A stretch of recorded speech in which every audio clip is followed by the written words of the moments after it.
call that form of syllogism, we call that ponens. Now, ponens come from polo in Latin, that means to put on the table, to put on the table, to put. And participle, ponens is putting, in the present participle. Putting. Now, what is the meaning of that? First we are doing, we are putting the antecedent. We affirm the condition. We say the condition is realized. You understand that? If I say, if one works, and after that I say, he works, therefore I affirm. So ponens is the same thing as I affirm. Okay? I affirm. I say that is true. That is the fact. Okay? That kind of syllogism called ponens. We affirm the antecedent, we affirm the condition, we affirm the cause. And because of that, we know the effect, we know the condition, and we know the consequence. Now, I take another possibility. A second possibility, I can say, he does not exist. He does not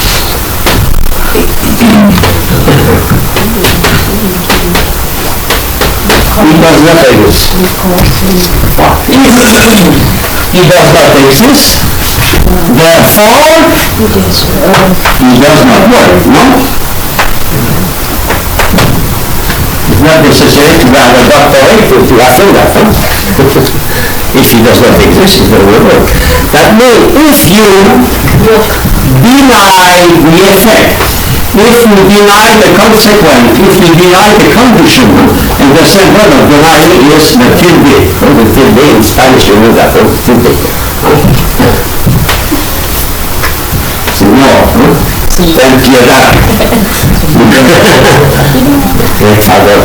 Father Severin was to know that.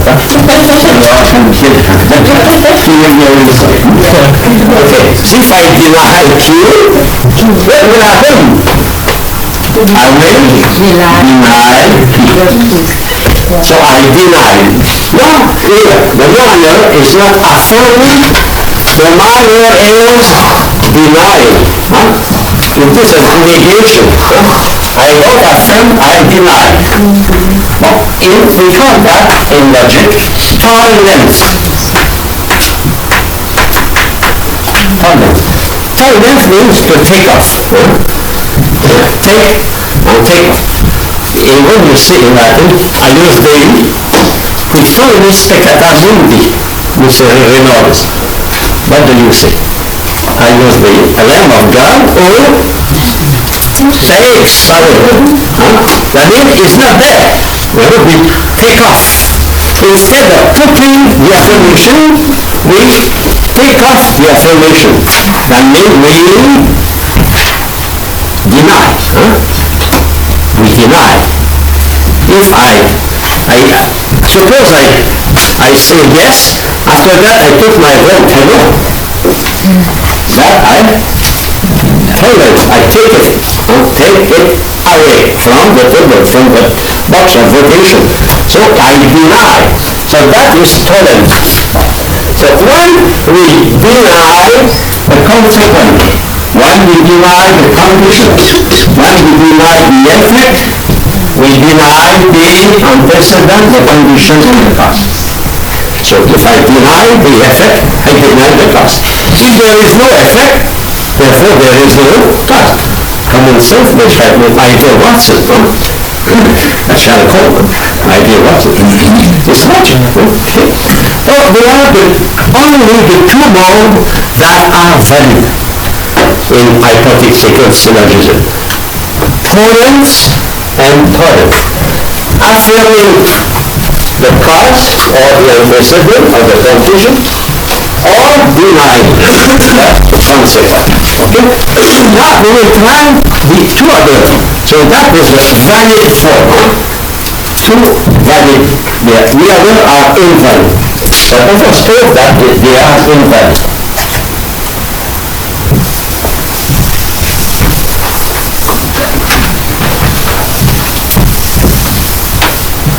The third possibility, there are four possibilities, not two by two, four. If one works, then he exists. But he does not work. What do I do here? I deny P. What is the consequence of that? Nothing. Can you affirm something like the fact that Paul does not work? No. Oh, the chart. Yeah. Okay. It can exist. It can also not exist. So we don't know. Well, that is because invalid or invalid. Because that means nothing. And if you say that it does not exist, it is absolutely incorrect. But in modern logic, what they say? They say, if one P, therefore two possibilities, P, a Q, or non-Q. So they say the both are true. Yes, they can be true, but not at the same time. Okay? So for us, we say we don't know because we are linked with the truth. We study logic to find the truth. In modern logic, it's like mathematics. In mathematics, there is no truth. There is only validity. You can put what you want on any symbol, you know. The truth is not the preoccupation of a mathematician. But for a logician, the truth is a preoccupation, but we study logic as a tool to attain the truth. So because we don't know, we say we don't know. Even they say both are true, but not at the same time. Finally, the fourth possibility. So the fourth possibility is to he exists, Paul exists.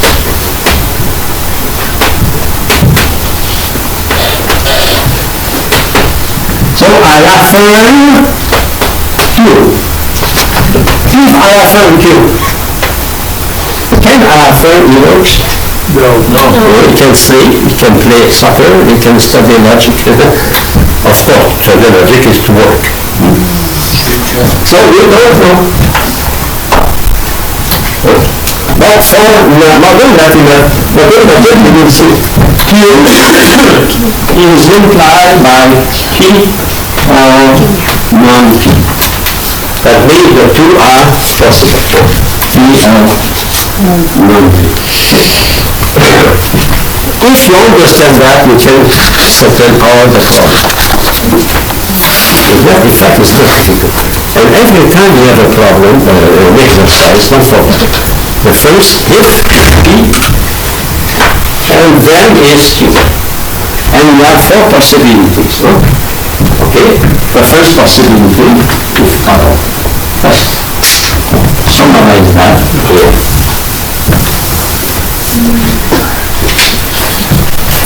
First, if P,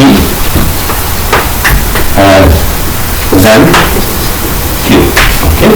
So, if I have P, I have Q. No? If I affirm P, I affirm Q. Remember? Comment, no? I affirm P, I affirm Q. First possibility. Or if you want, I affirm P, I affirm Q. And in modern logic, P implies Q. Okay? The second possibility. If P, then Q. Okay? But that one here, I deny Q.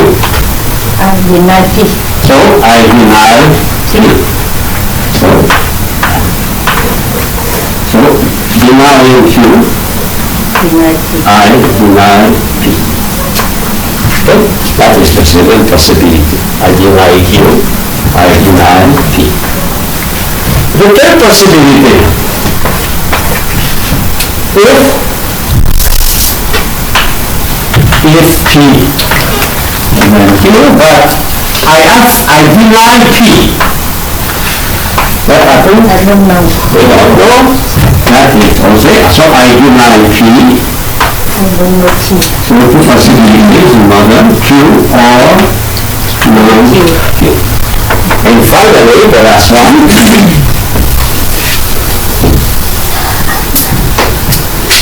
If P then Q, if I affirm Q, what happened to P? I don't know. We don't know. In modern logic, we write, if I affirm Q, and it is implied by two possibilities, P or non-P. And here we have a summary of everything. Everything is it. That is comments, because I affirm the subject is tolerance. I do the subject P, here I realize Q. The other are invalid. Invalid. Or unknown, we don't know. Okay? I have a question with that.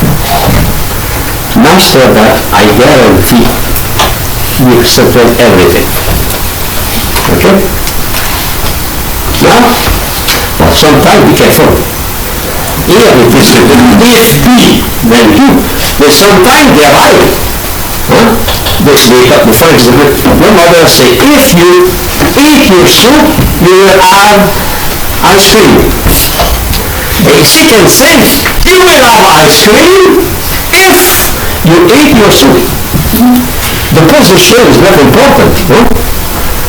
Understand that, huh? Yes. I can put the condition before the condition or the effect before the cause. That's it. What is important? It is if and then.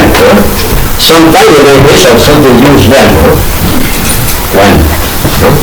When all works or if all works. Okay?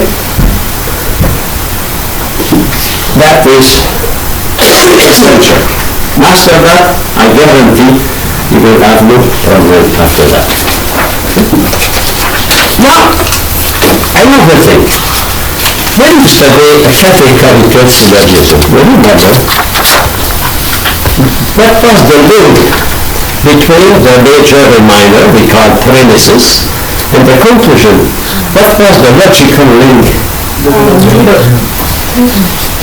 middle term. Yeah, the middle term. But there was how the middle term oblige us to affirm the conclusion. What we call that? Inference. Remember? The necessity, the link, the inference. So here, the inference, with that kind of syllogism, the inference, we see that as the philosopher, logician, we call that the consequence.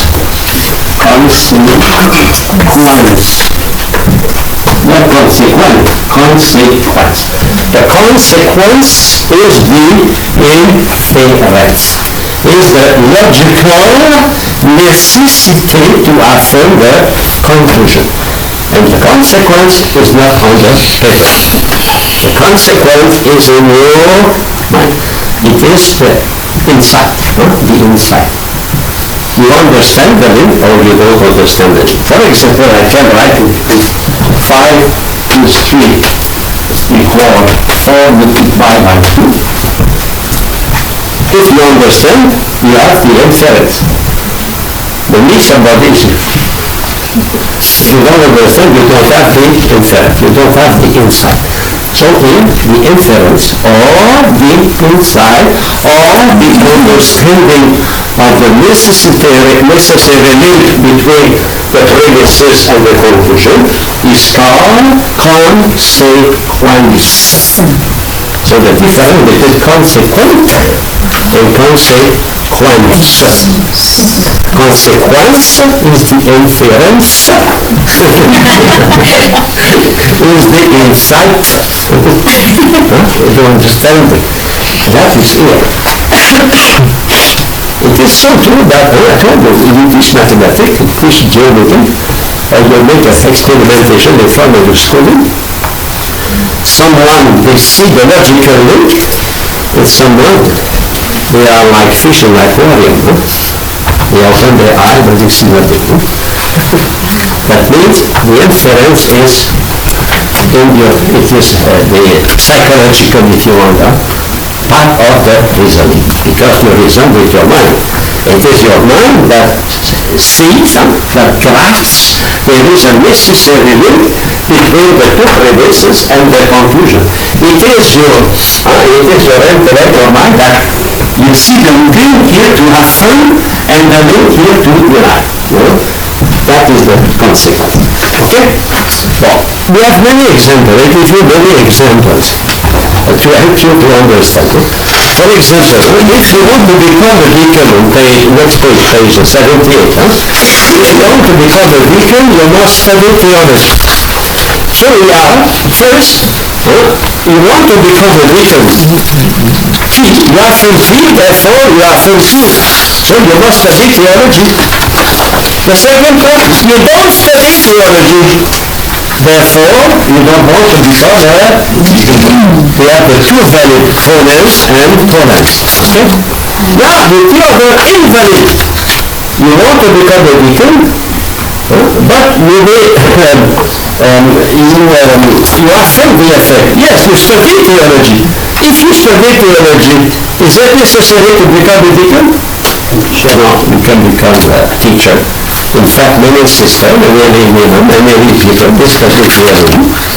Okay? And finally, if you deny the cause, you don't want to become a deacon, is that mean you don't want to study theology? You can study theology. So in fact, there is only two valid possibilities to study. And on the next paragraph, we have the synthesis of that with if I drink a poison, I will be sick. I affirm P because I drank the poison, therefore I am sick. Or I am not sick, therefore I did not drink the poison. But I can also deny, be careful. Very interesting here. I did not drink the poison. What is the negation of I did not drink the poison? I drank the poison. Be careful, that is a trick, tricky sometimes. Okay. I know this is a stumbling block for some students. So let us review. Shall I bring you over the front? Okay. And it's a good example here. If I drink this poison,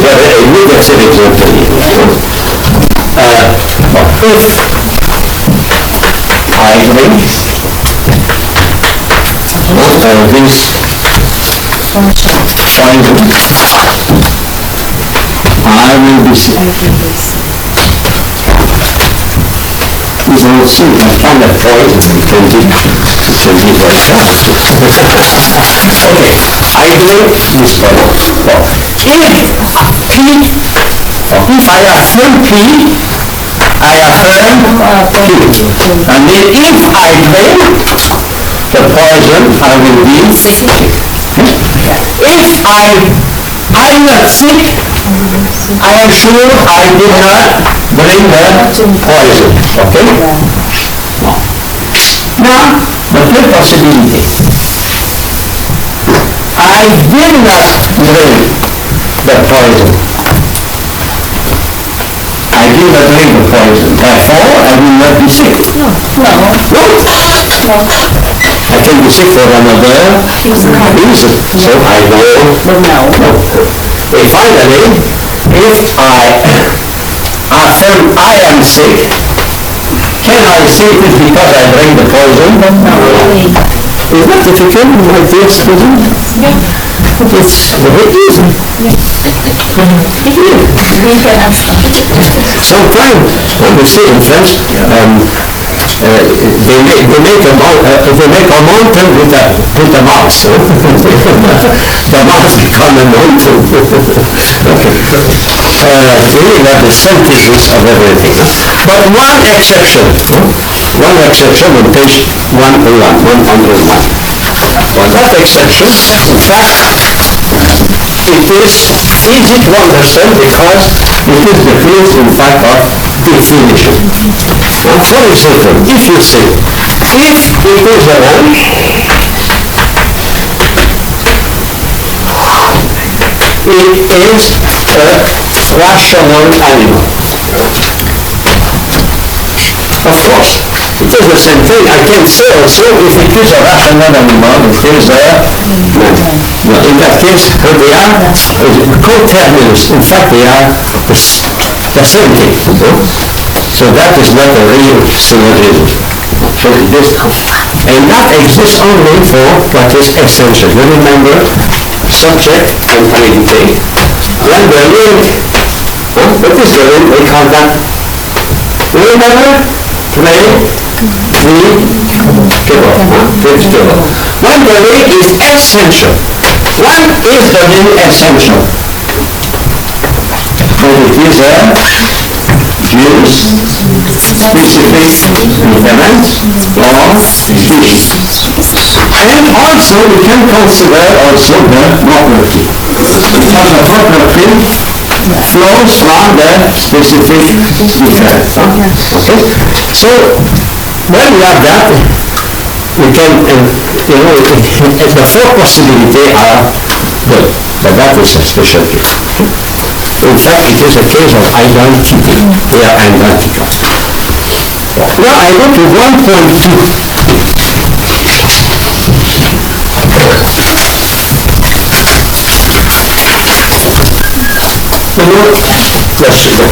The advice I give you, every time you have to analyze a hypothetical syllogism, go back to Paul works. Sure, there will be mistake. And sometimes it is a little bit confused. But Paul works, he exists. Use that, be sure never you will make a mistake. Okay? Prophet. But, you know, a prophet can tell the future, but so there is always possibility of mistake. So the relation now between the hypothetical syllogism and the categorical syllogism. In fact, the hypothetical syllogism is a variation of the categorical syllogism. Well, let us take the example here, given by Sister Spangler. If a snake is a copperhead,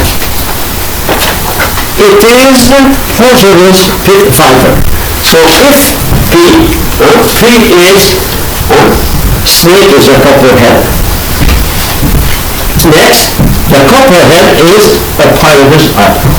So now this snake are copperhead. What do I do here? I affirm P. No? Therefore, I affirm Q. No? Here I am. If the snake is a copperhead, therefore this snake is poison. If I affirm P, here, I will affirm Q. So here I affirm that snake is a copperhead. I will affirm that the snake is dangerous, venomous, poisonous. Okay? But now, if I can transform that, I can say, every copperhead is a poisonous viper. These snakes are copperhead, therefore these snakes are poisonous viper. So I can transform the pollen, when I affirm the condition, into a first figure syllogism. So pray. The middle term is subject in the first and predicate in the second. Subject in the major and predicate in the minor. I can transform every hypothetical syllogism into a categorical syllogism. That is a beautiful question for examination. Okay, let us continue. If I deny, or tolerant, if I deny, if one P, so if a bird is a pelican, it has this sensible pouch. These birds do not have this sensible pouch, therefore these birds are not pelican. So if the bird is, if P, all the time, if P then Q. Okay, what is the P? A bird is a pelican. Q has this sensible pouch. Now, what I do? These birds do not have. What I do? I deny Q. Therefore, I deny P. Okay. So we can transform that into a categorical syllogism essay. Every pelican has a dispensable pouch. These birds do not have dispensable pouch, therefore these birds are not pelican. So here I use a predicate. My middle term is twice as a predicate. We can transform that. So in fact, if you look at that, I will take another sample here. I use already in the past, I will use again. If dictator dictators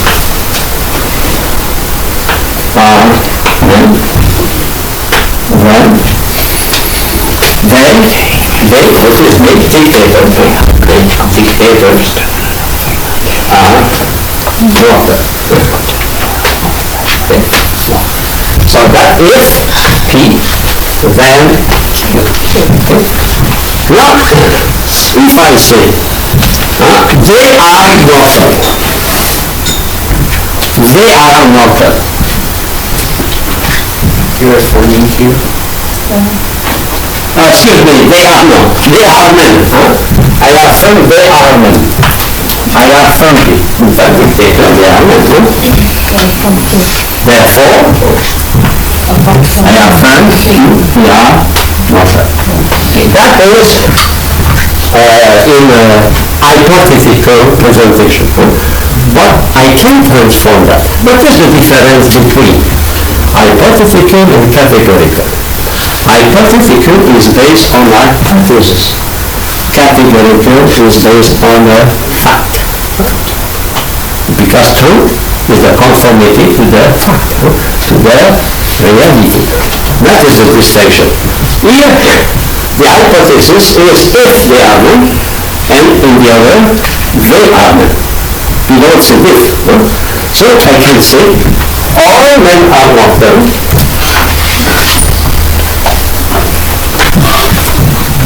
And what is the fact? Dictator are men. Conclusion, dictator are mortal. And now I transform hypothetical syllogism into a categorical syllogism. So what I have to do, instead of having a condition, I must have a universal principle. Remember that. In every syllogism, one proposition was made universal. Express a universal principle. So what is the universal principle? All men are mortal. But here it was not an affirm, it was only a supposition.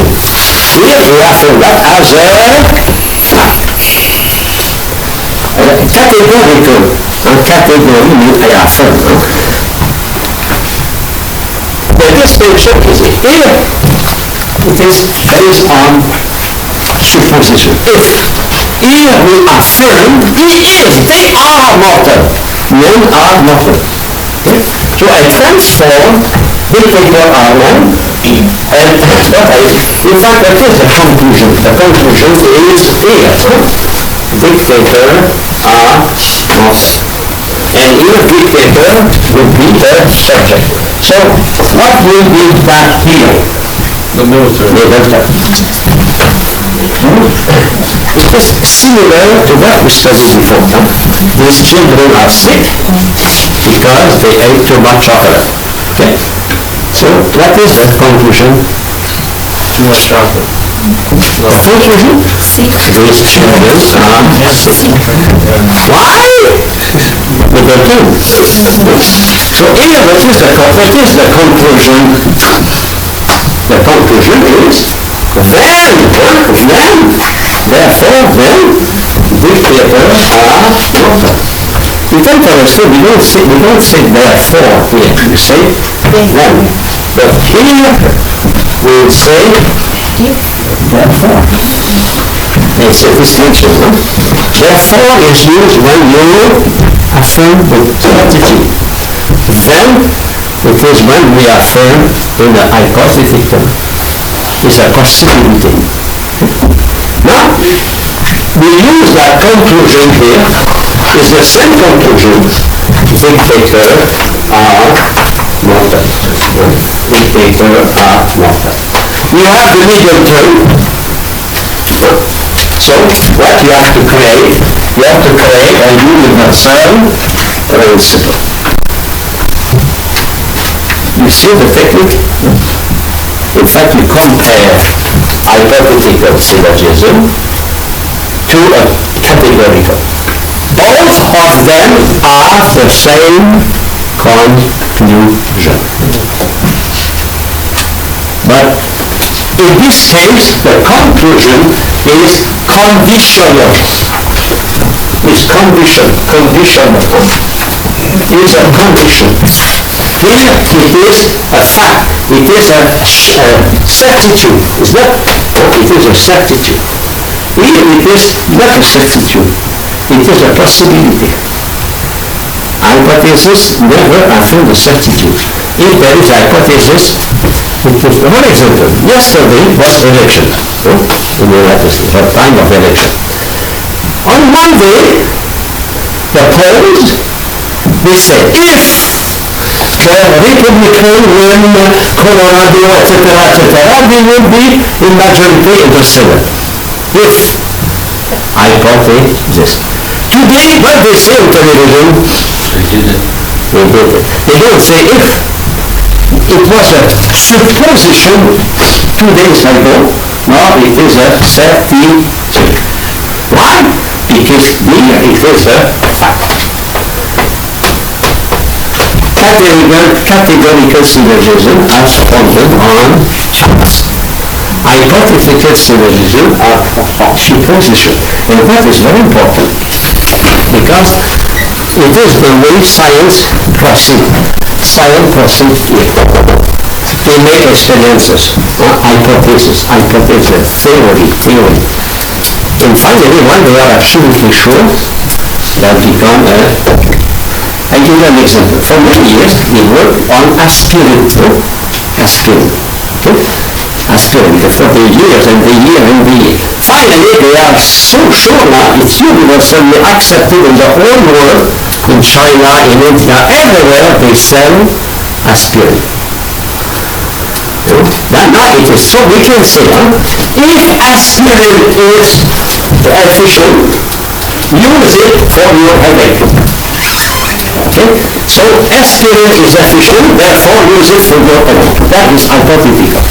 Now we can say, aspirin is good for your headache, so use that for your headache. That is a fact. See the difference? One is hypothesis, we have theory, here it is affirmation. Here it is universal principle. Here it is conditional. Okay? I will come back on that because it's very, very, very important. Yes. So, to have a categorical, you need a hypothesis. Yeah, in fact, But you can have a hypothesis without a categorical. and depends. Yeah, it depends. Sometimes you don't. For example, is it necessary to make a long study to know that man is a rational animal? Yeah. It is obvious. So, But it is evident that aspirin is good for headache, you have to prove that. So every categorical syllogism has as a foundation a hypothetical. Yes, if you want. But there's someone they are so obvious. Right, that you don't need it. When the fact is obvious, you don't. Sure, go ahead. Yes. Many But times. theoretically it's there.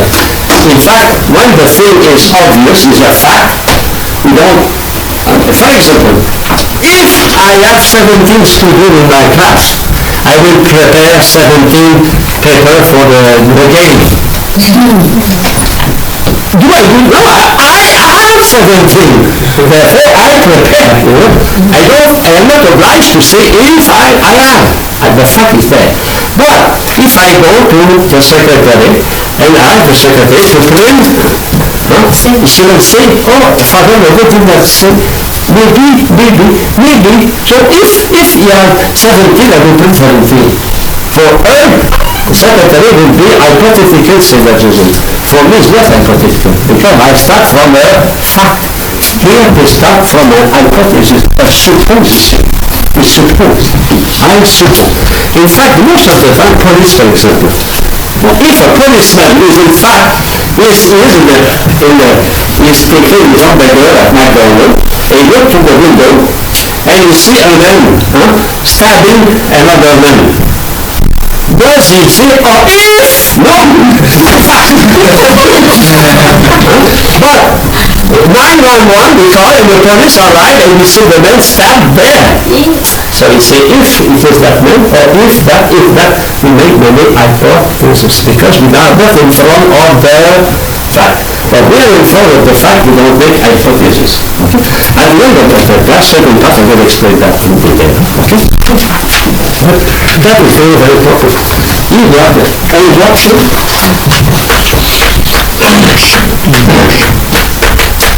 And here we are, the option.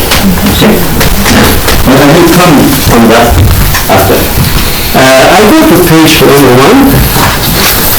So the condition is the condition become the universal. The condition become the universal. The human beings search for truth, rest not in conditions, but in factual and real answers. So in fact, the hypothetical syllogism is only a preliminary to the categorical conclusion. It is what we rather ask me. Many times, and they call the hypothetical prepare the categorical.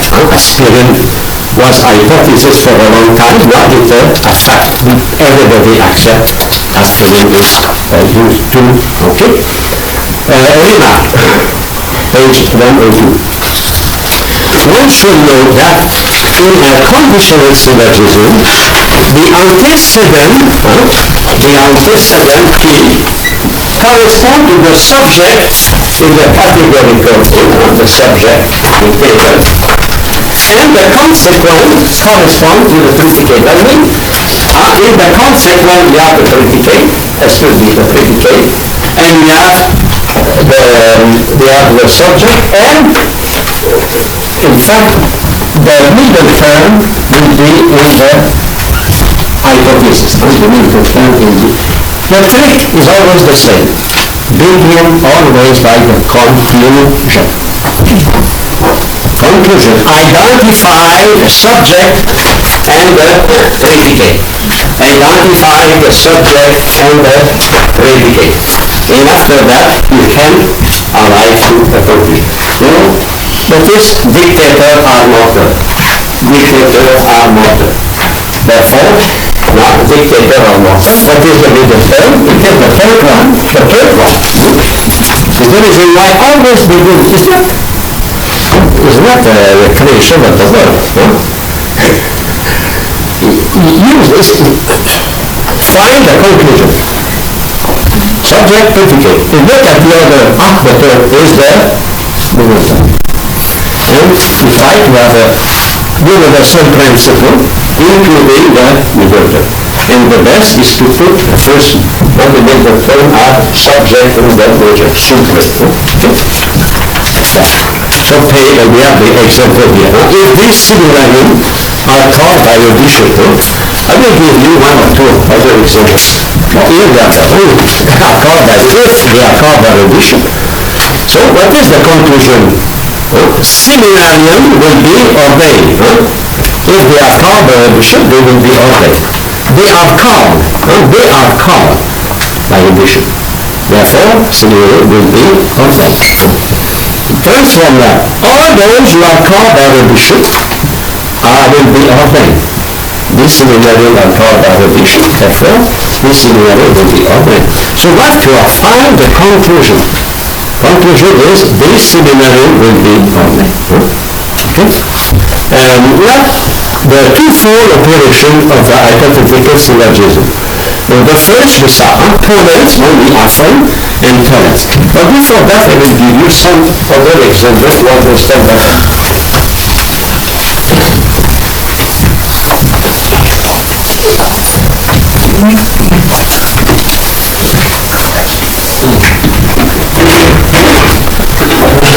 Well, if I say, if students are sick, and I would say sick of philosophy, sick. They are sick. I got it. They will not be able to play football. Okay?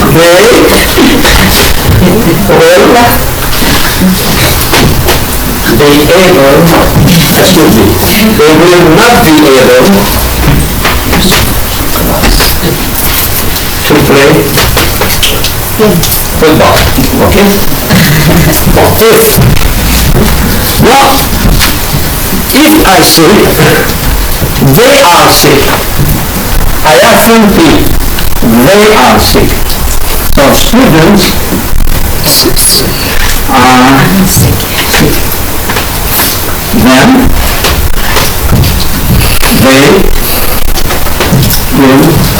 will not play football.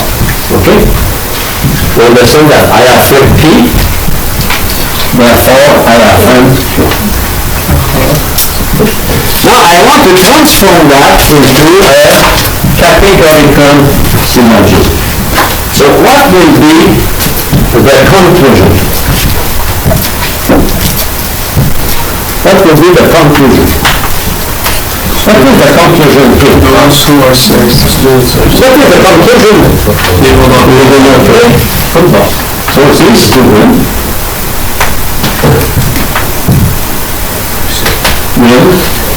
will not play football.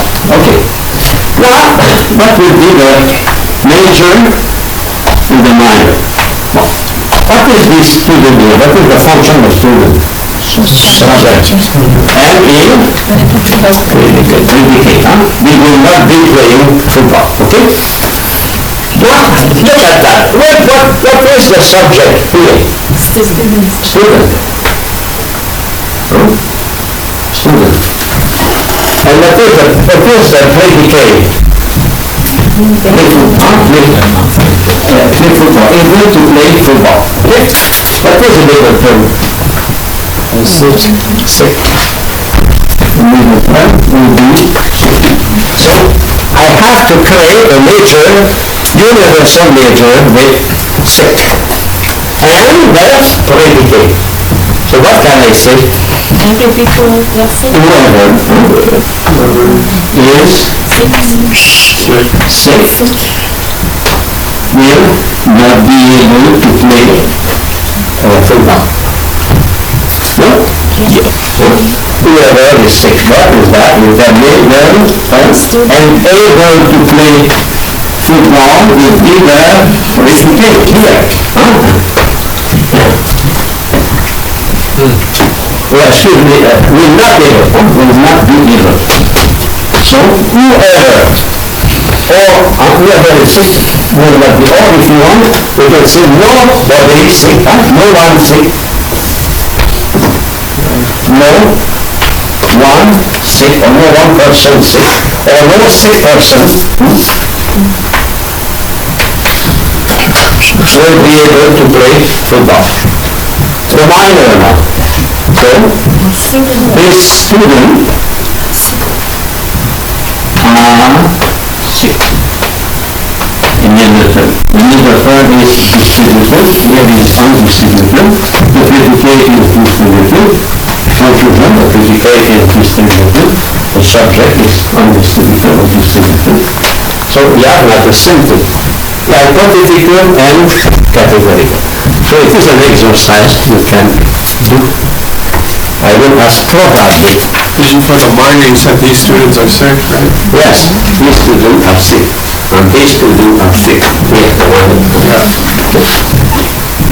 But I pass through.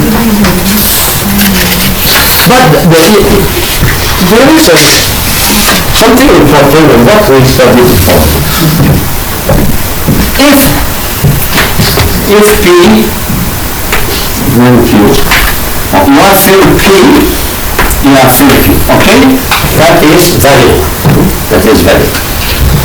If you say if P, then Q, and you deny Q, you deny P. That is valid. The two valid. Okay? The two valid form. Now if you say, I can read that, no? Okay. Well, if you say, if P, then Q, and you affirm P, can you affirm Q? No. And finally, if you say if P, then Q, and if you affirm Q, can you, excuse me, here, deny. If I deny Q. So even if I affirm Q, nothing. Look at that now. If you see the effect, can you see the cause? No. That is very important when you study philosophy of God. You cannot affirm directly the experience of God from the effect.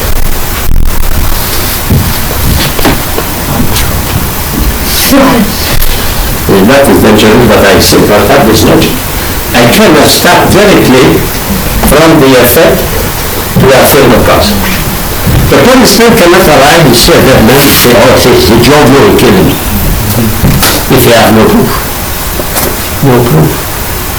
That means even we have framed options, we have to prove. So when we study the 5 proofs of St. Thomas and the moral proof of Kant and St. Thomas, all those proofs, it is to arrive to affirmation of Q. But Q is obtained as, P. The P is obtained after a long demonstration, experimentation. And we come many times on that. We cannot start from the effect to go directly to the cause. A doctor, you go to the doctor. He said, doctor, I have a problem in my stomach. I have a pain in my stomach. Can you say, well, it is because you drink too much beer, or because you eat too much spice, or eat too much chocolate. No, he has to make a diagnosis. But many questions. Finally, we find a conclusion. But we can say after, take that mitigation and that will lead that effect. That is different. You start from P to Q. You start from the cause to the effect. If you don't work, you will not succeed. You don't work, you will not succeed. Okay? So that is from the cause to the effect. But here from the effect to the cause is quite different. And that is what we studied in the text I gave you here. You have that, on page 105. 105. And that those explanations will be very important for your studies in philosophy and in theology. That is very, very important. That 2 pages you have in that's very, very important. So I will try to make that understandable so you can, of course, not use it. In fact, we can summarize that very succinctly. But we study it. We can summarize the page in two things. If P, then Q, you have from Q, you have from Q. That is deduction. Now, if P, then Q. If you are from Q, you are from P, you must proceed by induction. And to proceed by induction, you must make experimentation. Experience. In experiment, it is called a posteriori in Latin. After a posteriori. Here, you reason, you demonstrate from reasoning, you deduce, it is a priori. Here we have the assumption, that is the assumption of the critique. The assumption is it. The rest is the development of that. Induction, deduction, induction. Deduction is to start from a general principle to an application. It is a priori. It is before experience. A priori before experience. Here it is after experience. After experience. Your mother said, if you don't study tonight, if you don't make your homework, you will not watch television. Okay? That, if you don't study, you have no, that is deduction. A priori, your mother said that. A posteriori, you study or you did not study, that is after experimentation. So your mother tells you something before and after your action. If you eat your soup, you have ice cream. You add ice cream. Therefore, you ate your soup, you know. So, the two ways, in fact, it is the two ways of thinking in the human mind. We think either by deduction or by induction. So look at your text now. Follow that very attentively, because everything I will say is here. First, it is a demonstration. Syllogism is a demonstration. In a deduction from the essence of a thing or from the necessary property of a thing. For example, man is free because he is rational.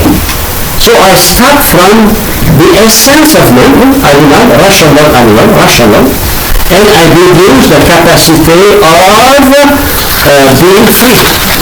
Okay? So I start from principles and apply that to, if you play with matches, you will put fire. That is a general principle. Okay? And in fact, after that, you play with that.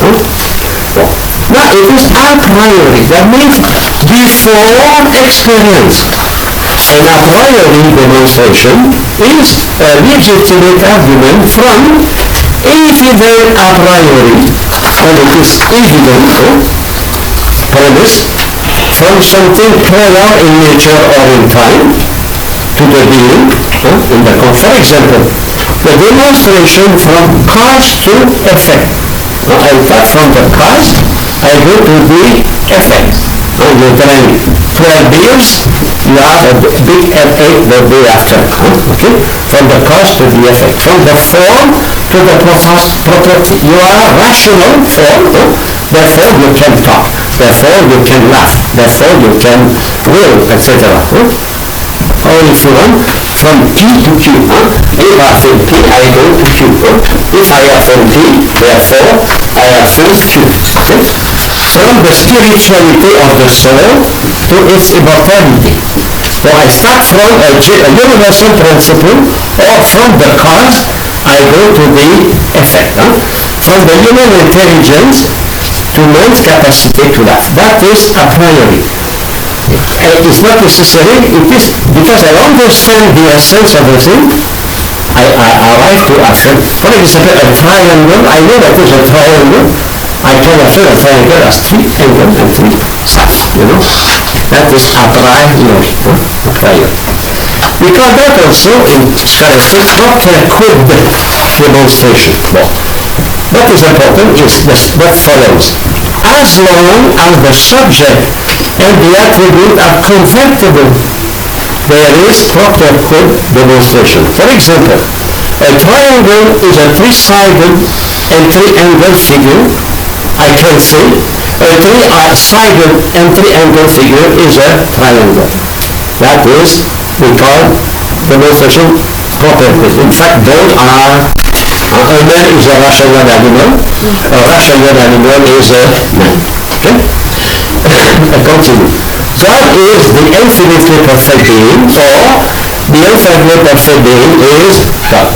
In fact, here, the middle term is the proper cause of the attribute. The middle term is the proper cause of the attribute. Now, if I say, for example, a triangle is God is infinitely perfect being. God is infinitely perfect being. Okay? So, why I can say that? I will say that because he exists by himself. He exists by himself. So the middle term is the cause of the conclusion. I give you another example.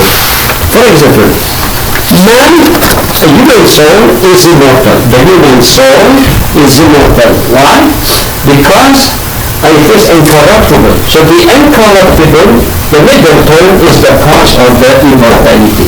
So in that, the middle term is the cause of the conclusion.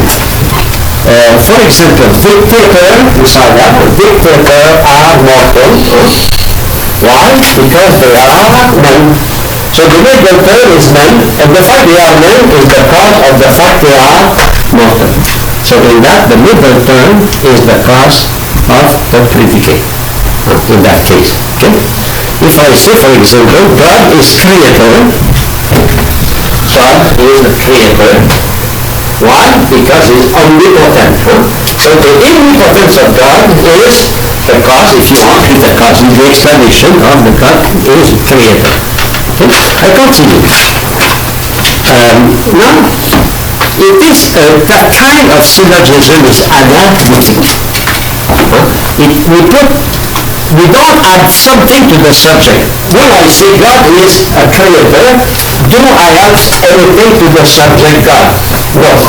If I say John is a rational animal, do I add something to John? No. If I say John is able to laugh, do I add something to John? No, it is in his nature. Okay? So from the nature, I go to the property. In fact, that's interesting. From the nature, rational animals, I go to the property of what is rational animal. That is deduction. I know the thing, I can see the implication of that after. Okay. So I go to that text. When we analyze the idea of triangle, we discover in it the idea of a figure having two sides and three angles. When we reflect on the idea of God, we discover that in the idea that God is an infinitely perfect being. When I analyze what is a man, I discover that man is a rational animal. Okay? That is analytical. In fact, when I say John is a rational animal, I add nothing to John. But I discover in John what it is. It is in his nature rational, and in his nature is animal. I add nothing. It is an analytic judgment. I analyze to understand. When I say a triangle is a figure with three angles and three sides, I have nothing to triangle. I analyze. Okay? Analytic. So I continue.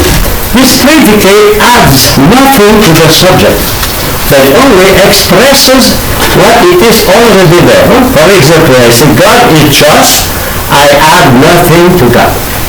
If I say John is intelligent, I add nothing to John. But if I say John is a good golfer, I add something to John. If John is a seminarian, I add something to John. Okay? And finally, the last paragraph. So we discover or put into evidence ideas which are already contained in the essence or nature of the subject. And finally, the last column, the middle term here is the cause of the attribute. We go from the cause to the effect. We go from the nature to the property. So it is a demonstration, a property, assign the proper ontology cause. Why man is immortal? Man is immortal.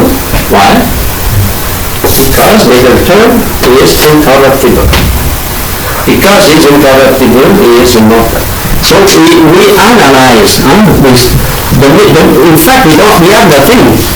We have the thing, but why I say God is creator because he is omnipotent, I have nothing. But the middle term in my reasoning is causing the predicate. Okay?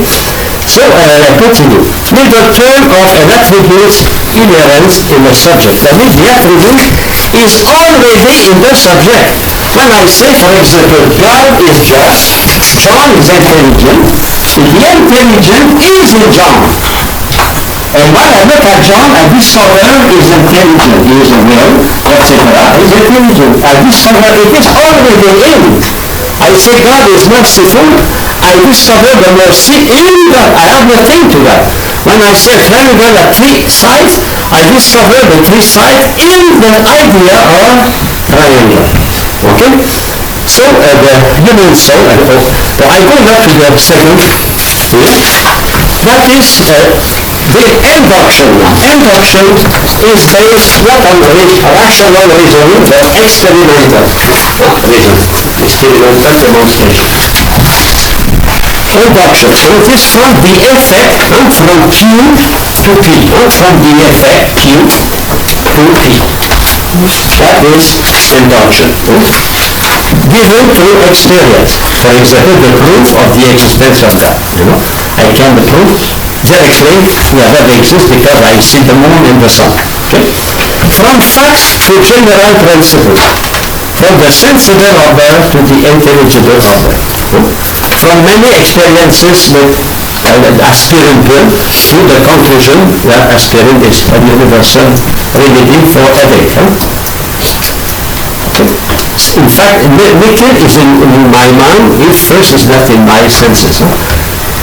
In fact, here we arrive to think about something from our experience. That is induction. It is a posteriori, from experience.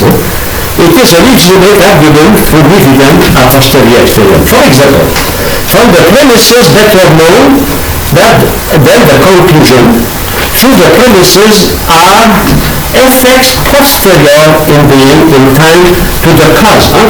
Q is prior in time.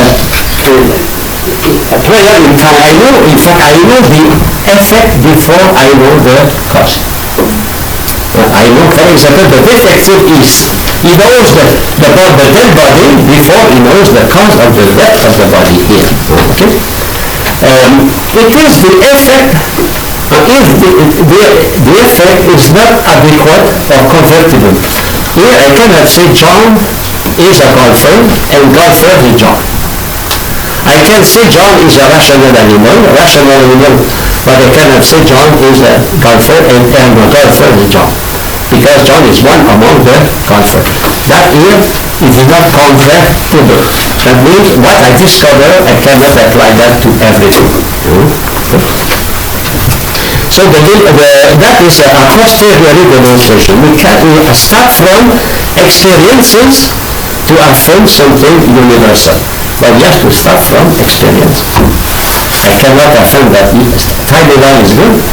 That takes years and years and years before we were able to affirm that. Third comment. It is a clear demonstration. The demonstration by because. You remember, these children are sick because they ate too much chocolate. Okay? In the syllogism, because introduces the middle term. That is the fact of experience. The middle term is a fact of experience. And the minor must be a fact of experience. We start from experiences and finally we go to the cause. So the middle term is not the proper cause of the attribute. If I say, John is a good golfer,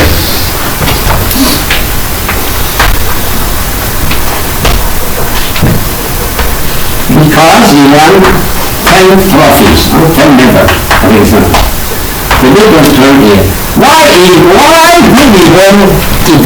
he win 10 medals? What is the cause of that?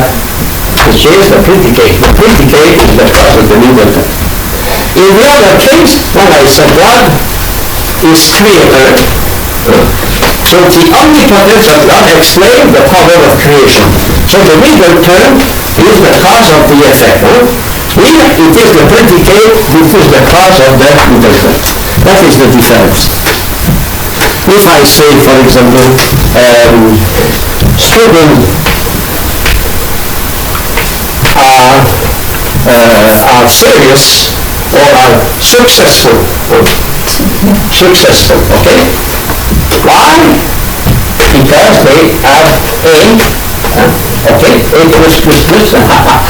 So, in fact, the success is the cause that they have A. No? It's not because I have A that I am successful. Think about that. When you receive A, is A the cause of your success? No. Is your success is the cause of your A. So the success here is the cause of your A. That is the difference.